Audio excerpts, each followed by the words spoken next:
sister. My name's Caroline. I'm a journalist. I've got a two-part question here. Does Islam propagate acts of forgiveness? Yes or no? Does Islam propagate acts of forgiveness? To ask the question, does Islam propagate acts of forgiveness? Of course, yes. And every chapter, every surah of the glorious Quran begins with the formula, Bismillah ar-Rahman ar-Rahim. In the name of Allah, most gracious, most merciful. So why does it... Yes, sister. Second part of the question. And the second part of the question is, why does it Yes, no permit... Why does Islam permit honor killings? Honor killing. Yes. What do you mean by honor killing? sister? Honor killing, the right to avenge your brother's blood in the name of Allah.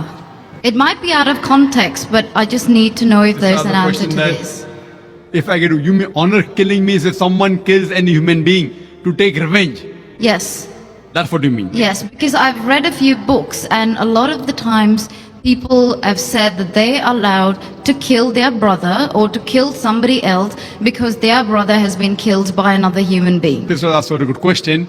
That if Islam propagates act of forgiveness, why does it permit honor killing? Yes. Why does it permit? That's a very good question. Sister, if you analyze this mention in the Quran in Surah Baqarah chapter number 2 verse number 178, the had penalty, the punishment of death on the basis of qisas.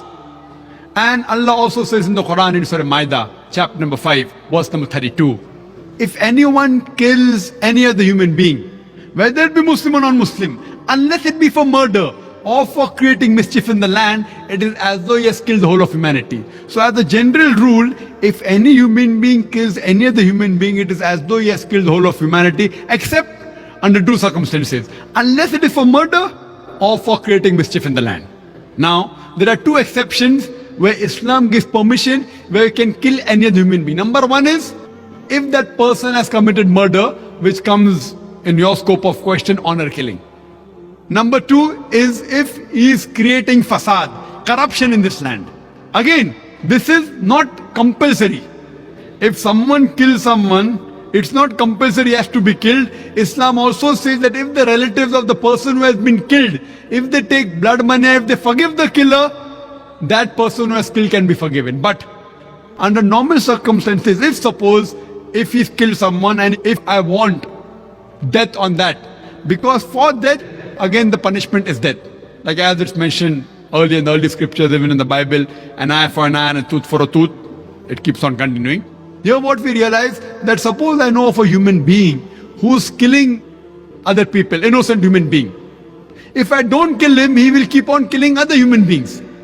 So that law is not only in Islam, it is the law of most of the countries. That if homicide is done, if someone has murdered someone, in many countries, he should be put to death or there's life imprisonment. Even in Islam, that if he's killed someone, if required, he can be killed. But the relatives of the person even can forgive the person. If they want. If they want, they can forgive the murderer. But if they want that he should be put to death, then he'll be put to death. And the second case where a person can be killed is if he's causing corruption in the land. For example, if someone is committing rape. Now rape is nothing but causing corruption in the land. So in this case, that person should be put to death. Because the sin is so heinous. It is such a big crime that there is no other punishment but death penalty. And I have asked this to many non-Muslims, that God forbid, if someone rapes your mother, and if you are made the judge, and the rapist is brought in front of you, what punishment will you give him? And 100% of the non-Muslims, they told me that we will put him to death. Some went to the extreme of saying we will torture him to death. So why these double standards? You know, in America, which happens to be one of the most advanced countries in the world, according to the FBI statistics, in 1990, every day on average, 1,756 cases of rape took place. According to 1996 statistics, US Department of Justice, every day 2,713 cases of rape took place. 1990, 1,756. 1996, 2,713. Maybe the Americans got more bold.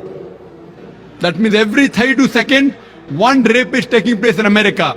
We are here in this auditorium for the past about 3 hours. Already more than 300 rapes may have taken place in America. So Islam has a system of hijab which I mentioned in my talk.